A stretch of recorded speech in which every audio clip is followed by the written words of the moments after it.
Hoje nós vamos estudar o capítulo 11 do livro de Romanos. Esse capítulo ele fala de três coisas básicas: do futuro de Israel, a rejeição de Israel não é final, e o último desígnio de Deus é a misericórdia para com todos. Então ele começa da seguinte maneira: pergunto, pois, terá Deus porventura rejeitado o seu povo?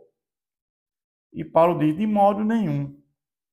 Nós sabemos que os israelitas, tudo começa com Abraão. Abraão morava em Ur, na Caldeia, e Deus chama Abraão para habitar numa terra desconhecida, Palestina. E a partir de Abraão, todos os descendentes de Abraão formam os israelitas, os judeus, a partir desse povo. E chegando a Davi e até o Messias, que é Jesus. E toda aquela sequência, desde Adão até a chegada do Messias, que é Jesus Cristo, a salvação se deu pela fé no Messias que viria. Mas a partir do nascimento do Messias, da chegada do Messias, a salvação agora passa a ser através da fé no Messias que já veio. Então nós vamos entender aqui quando é perguntado, Deus porventura rejeitou o seu povo? De modo nenhum, porque eu também sou israelita, da descendência de Abraão, da tribo de Benjamim. Paulo está dizendo, eu sou um israelita da tribo de Benjamim, descendente de Abraão. Então ele está dizendo que Deus não rejeitou seu povo. Por mais que nós entendamos que o que Deus fez pelo seu povo ao longo da história da humanidade, tirando aquele povo do Egito, levantando o libertador, levando para uma terra que emana leite e mel, levantando juízes no momento de grandes tribulações. Depois dos juízes vieram reis, impérios unificados, com Saul, Davi e Salomão. Depois o reino foi dividido. E mesmo assim, no reino de Israel, nenhum rei fez altar para Deus. E esse rei foi sucumbido pelo Império Assírio. Depois o reino de Judá, tivemos alternância, reis que se viram a Deus, outros reis não se viram a Deus. Mesmo assim, em 586, esse reino de Judá cai para o Império Babilônico, mas Deus sempre preservou um remanescente. Em nenhum momento da história da humanidade ficou sem remanescente. E agora Paulo está falando dessa questão, porque também eu sou israelita, descendência de Abraão, da tribo de Benjamim. Ou seja, Deus nunca rejeitou o seu povo. Evidentemente que a desobediência e a idolatria levou ao castigo. Então ele diz, Deus não rejeitou o seu povo, a quem de antemão conheceu. Ou não sabeis que a Escritura refere-se a respeito de Elias como insta perante Deus contra Israel, dizendo, e aqui Paulo vai citar o profeta Elias, que na época do rei Acabe, casado com Jezabel, uma das pessoas mais cruéis, uma das mulheres mais cruéis, e também um rei, um dos piores reis da história, eles perseguiram o profeta Elias, porque ele profetizou que naquela época haveria 3 anos e meio de seca, porque o rei Acabe e Jezabel, eles adoravam o rei Baal, o deus da fertilidade. Eles entendiam que havia fartura por conta do rei Baal. E Elias vai provar que não, que a fartura vem de Deus. E ali Elias profetiza 3 anos e meio de seca. E ali, depois da seca, ele desafia os profetas de Baal e todos morreram. Então, ele é agora perseguido, né, por Jezabel, que tenta matá-lo. Ele vai dizer: Deus não rejeitou o seu povo, a quem de antemão conheceu. Ou não sabeis que a Escritura refere a respeito de Elias, como insta perante Deus contra Israel, dizendo: Senhor, mataram os teus profetas, arrasaram os teus altares, e só eu fiquei, e procuram tirar minha vida. Que ele disse, porém, a resposta divina: reservei para mim 7.000 homens que não dobraram o joelho diante de Baal. Ou seja, Deus está dizendo para o profeta: não. Tem remanescente, sim. Eu preservei 7.000 homens. Assim, pois, também agora, no tempo de hoje, sobrevive um remanescente segundo a eleição da graça. E se pela graça já não é pelas obras, do contrário, a graça não é graça. Nós sabemos que Jesus veio para os que eram seus e os seus não receberam. Mas muitos judeus se converteram. São os remanescentes. Paulo é o exemplo, que ele teve um encontro com Jesus. E Paulo, ele chega ao ponto de dizer que ele gostaria de ser anátema, mas queria ver todos os seus compatriotas convertidos. Porque quando Paulo tem esse encontro com Jesus, e ele sabe que a salvação não se dá pela lei, as obras da lei, pela circuncisão, por guardar o sábado, por questão das festas, da comida. Paulo agora tem a consciência que a salvação se dá pela fé no Messias que veio, e esse Messias está na presença de indicado por Jesus Cristo. Ele vai agora dizer: que diremos, pois? O que Israel busca, isso não conseguiu, mas a eleição o alcançou, e o mais foram endurecidos. Deus lhe deu espírito de entorpecimento, olhos para não ver e ouvidos para não ouvir, até o dia de hoje. E de Davi: torne-se lisa a mesa em laço e armadilha, em tropeço e punição. Escureçam-lhe os olhos para que não vejam, e fiquem para sempre encurvados às suas costas. É interessante que Deus tem prazer que todos se salvem e cheguem ao pleno conhecimento da verdade. Paulo, quando ele empreendeu 3 viagens missionárias, Paulo, a primeira coisa que ele fazia era procurar uma sinagoga. Porque na sinagoga os judeus já tinham o entendimento e já criam num único Deus. Ao passo que os gentios eram politeístas, criam em vários deuses. Mas muitos judeus não aceitaram a pregação de Paulo, o evangelho do Senhor Jesus Cristo. Então, ali, o que acontece? Aqueles que não creram em Jesus, os corações ficaram endurecidos, porque eles rejeitaram a palavra de Deus. Então, aquela história: se você rejeita, está tudo bem. Então, o coração fica endurecido. Então, aqueles que não abriram as portas do coração para que o Espírito Santo viesse a convencer do pecado, o coração ficava endurecido. Mas ele vai dizer aqui, continuando esse texto, que a rejeição de Israel não é final. Pergunto, pois, porventura tropeçaram para que caíssem? De modo nenhum. Mas pela sua transgressão veio a salvação aos gentios para pô-los em ciúmes. O que é que Paulo quer dizer com isso aqui? Quando os judeus rejeitaram a palavra de Paulo, os judeus não aceitaram a doutrina que Paulo pregava sobre Jesus Cristo. Então, Paulo ele vai para os gentios. E os gentios receberam a palavra da salvação. Então, o que acontece? É que, quando os gentios se converteram, o que acontece? É que os judeus viram as bênçãos que estavam ocorrendo com os gentios. E muitos judeus vieram a se converter depois que viram os gentios convertidos. Paulo depois vai falar nessa questão como fosse um mistério.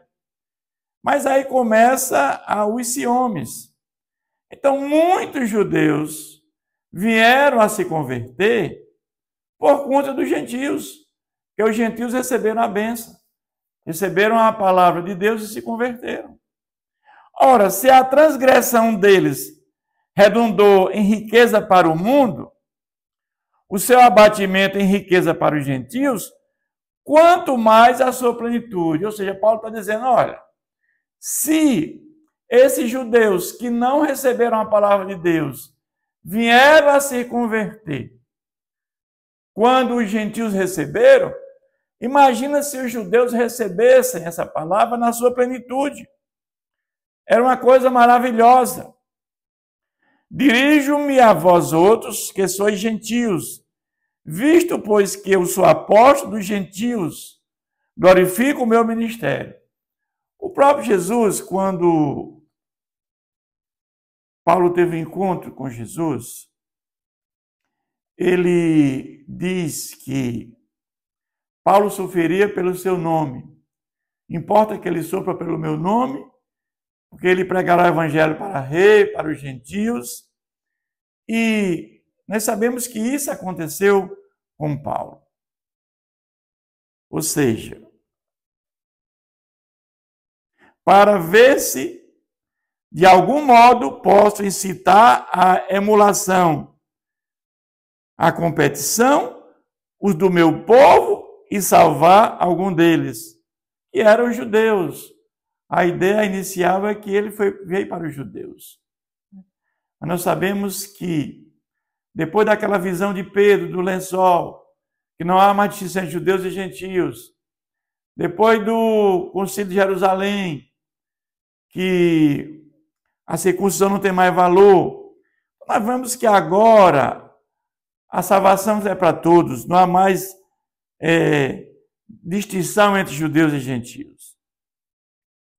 Porque se o fato de terem sido eles rejeitados trouxe reconciliação no mundo, que será o seu restabelecimento, senão vida dentre os mortos.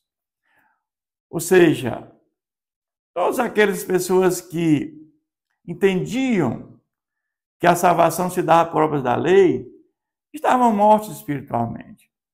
Porque entendiam que a salvação seria dada pela obra da lei. E quando Paulo entende que a salvação se dá pela fé em Jesus Cristo, quando Paulo entende que há uma ordem de salvação, é preciso ouvir a palavra de Deus, é preciso receber o Espírito Santo para, juntamente com a palavra, fazer o novo nascimento, sem a qual ninguém verá a Deus. É preciso ser justificado por Deus Pai pela fé em Jesus Cristo. E é preciso uma vida de santificação para alcançar a vitória e a vida eterna. É isso que Paulo leva ao conhecimento dos gentios e muitos judeus que se converteram.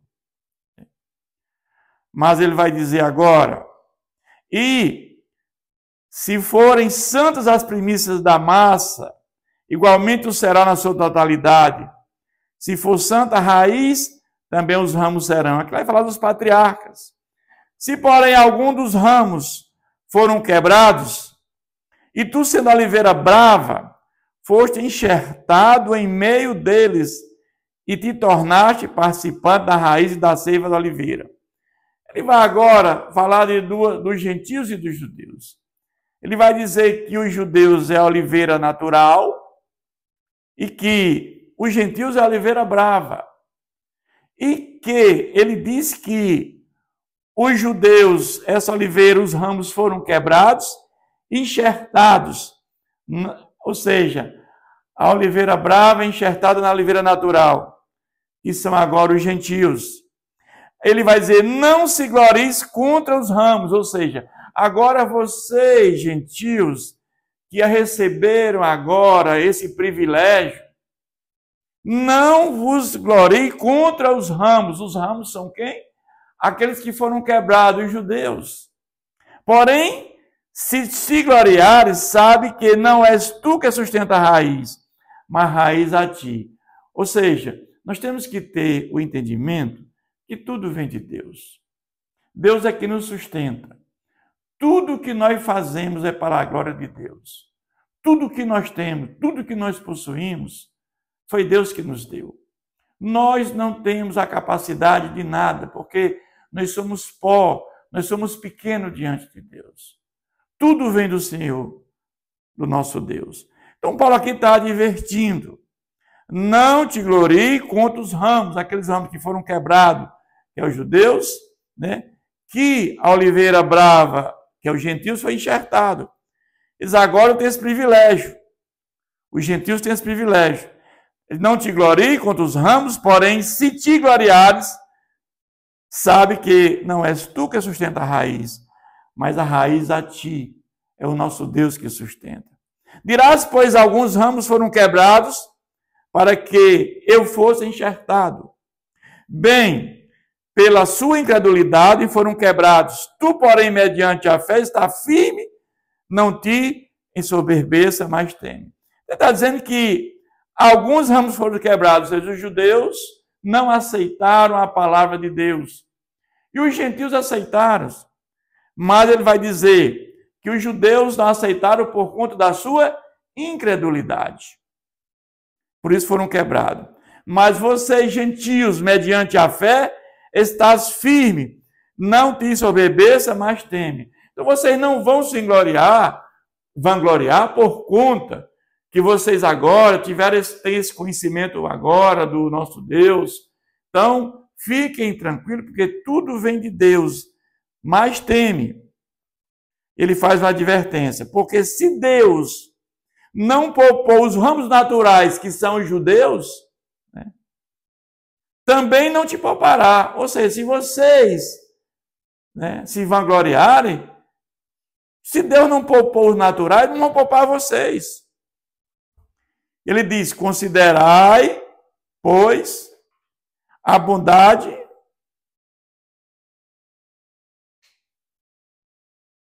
considerais, pois, a bondade e a severidade de Deus para com os que caíram. Severidade, mas para contigo.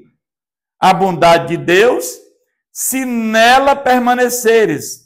De outra sorte, também tu serás cortado. Então, aqui, Paulo está falando a questão da santificação, de você permanecer firme. Porque ele está dizendo, se nela permaneceres firmes, de outra sorte também será cortado, como foram os judeus. Então, é necessário que quando nós temos esse encontro com Deus, quando nós recebemos o Espírito de Deus dentro de nós, somos justificados pela fé em Jesus Cristo, regenerados pelo Espírito Santo, nós agora temos um processo de santificação. Essa caminhada onde o Espírito Santo vai nos guiando a nossa vida. Essa é a advertência que Paulo está fazendo, para que permaneçam firmes na fé, como os judeus também foram cortados, eles também poderão ser cortados. Eles também, se não permanecerem na incredulidade, serão enxertados, pois Deus é poderoso para o enxertar de novo. Ou seja, os judeus que foram cortados, eles podem, né? Deus é poderoso para enxertar de novo. Pois se foste cortado da que por natureza era oliveira brava, e contra a natureza enxertando em boa oliveira, quanto mais não serão enxertados na sua própria oliveira aqueles que são ramos naturais. Paulo está dizendo aqui que Deus é soberano, é poderoso para fazer a mesma coisa agora com os judeus do que ele fez com os gentios, Principalmente eles que já são oliveira natural, já conhecem a palavra, já têm o entendimento. E gentios e judeus são salvos da mesma maneira, não há diferença nenhuma. Da mesma maneira que o gentio se salvou, os judeus também se salvam. Mas nós temos que entender que o último desígnio de Deus é a misericórdia para com todos. Porque nós entendemos que os judeus rejeitaram a palavra de Deus, mas o texto diz que em nenhum momento deixou de ter remanescentes. E aqui nós temos que entender, porque não quero, irmãos, que ignoreis este mistério. Que mistério é esse que Paulo fala aqui nesse capítulo? É que Paulo, ele começa a pregar na sinagoga para judeus, mas os judeus rejeitaram a palavra de Deus, a palavra do Evangelho de Jesus Cristo. E muitos gentios vieram a crer. E judeus vieram depois que os gentios creram, também vieram a crer, porque os gentios receberam bênçãos. Esse é o mistério que Paulo fala. Judeus crendo através dos gentios. Esse é o mistério que Paulo fala. Para que não sejais presumidos em vós mesmos, que veio endurecimento em parte a Israel, até que haja entrado a plenitude dos gentios. Aí vamos entender que lá em Israel, hoje, 2025, deve ter em torno de 10 milhões de pessoas, 7 milhões de judeus. Mas dentro desses 7 milhões tem remanescentes, sim. Porque tem muitos ali, dentro de Israel, que professaram a fé em Jesus Cristo. Que ele é o Messias prometido. Que ele é o Messias que haveria de vir. Então nós vamos entender que tem muitos que advogam a questão do dispensacionalismo, em que Jesus vai vir na segunda vinda e morar 1000 anos na terra, para que os judeus venham a crer em Jesus Cristo e venham ter a salvação. Isso não tem fundamentação bíblica, porque não há mais diferença entre judeus e gentios. Jesus, ele já fez o que tinha para fazer aqui, neste mundo. Jesus, ele veio trazer a graça salvadora como fundamento da salvação. Quando ele estava perante Pilatos, ele disse: o meu reino não é deste mundo. Jesus veio trazer a graça salvadora como fundamento da salvação.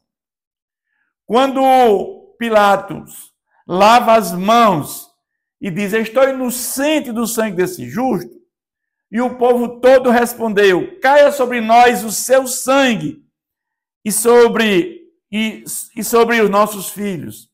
Esta palavra ainda hoje ecoa, porque depois que Jesus veio e morreu e subiu aos céus, no ano 70, nós tivemos, através do general Tito, a destruição de Jerusalém. E os judeus foram dispersos pelo mundo e morreram milhares de judeus naquele ano.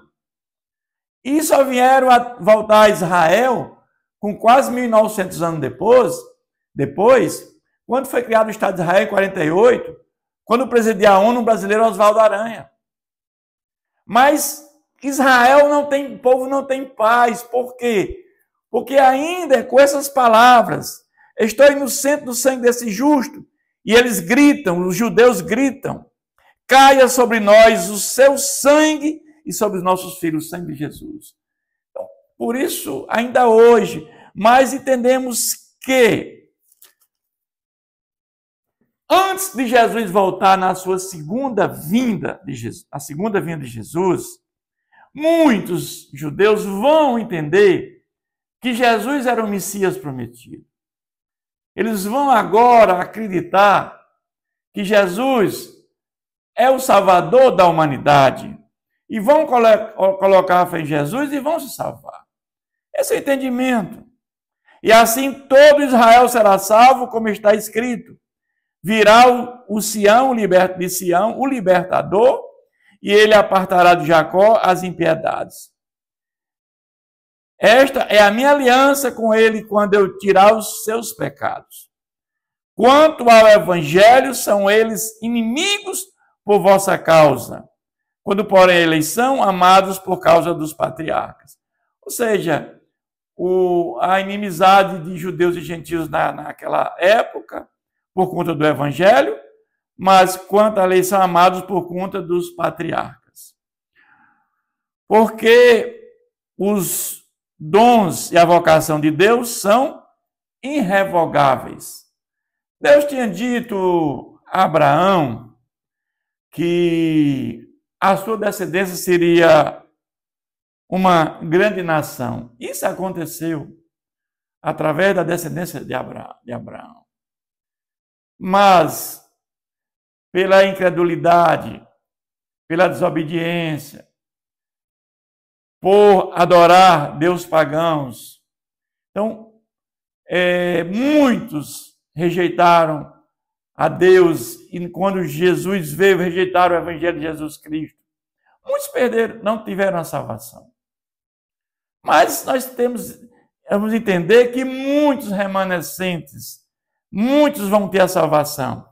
Porque muitos, antes da segunda vinda de Jesus, como muitos estão crendo, né, quando Jesus veio há 2000 anos atrás, estão tendo a salvação, e muitos que não vão crer não vão ter a salvação.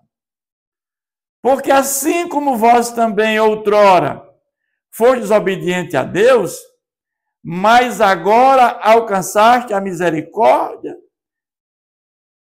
à vista da desobediência deles, dos judeus. Assim também estes agora foram desobedientes, para que igualmente eles alcancem a misericórdia à vista dos que vos foi concedida.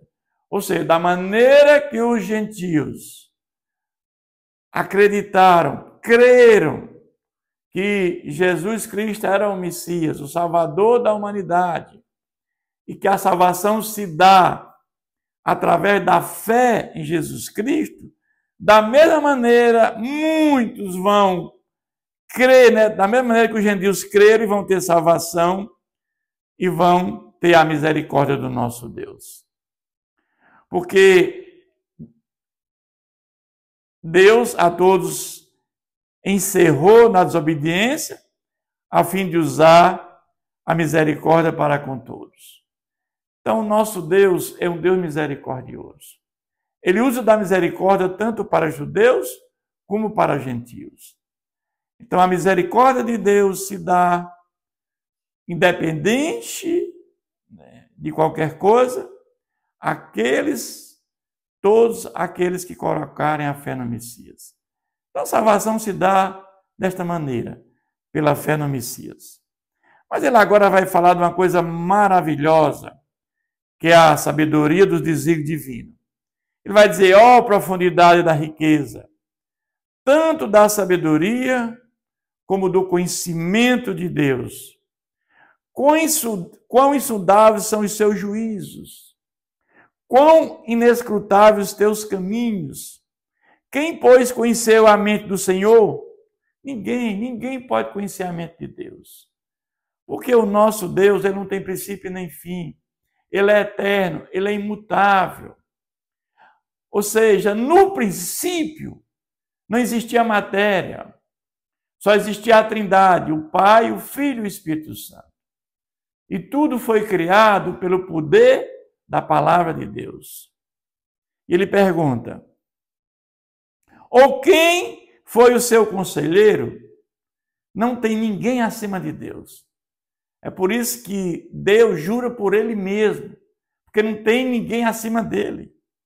Ou quem primeiro deu a ele para que ele venha a ser restituído? Não há ninguém. Aí ele vai concluir esse capítulo dizendo, porque dele e por meio dele e para ele são todas as coisas. A ele, pois, a glória eternamente. Amém. Então, nós vamos entender que por ele, por meio dele e para ele. Então, tudo vem dele, tudo é para ele e tudo é para ele. todas as coisas é para Deus. Tudo que nós temos, os nossos bens, o nosso amor, a nossa dedicação, a palavra que nós pregamos, as orações, tudo é para Deus, tudo é para o nosso Deus. Devemos ter consciência que, porque dele e por meio dele e para ele são todas as coisas. Pois a glória eternamente. Amém. Que Deus nos abençoe.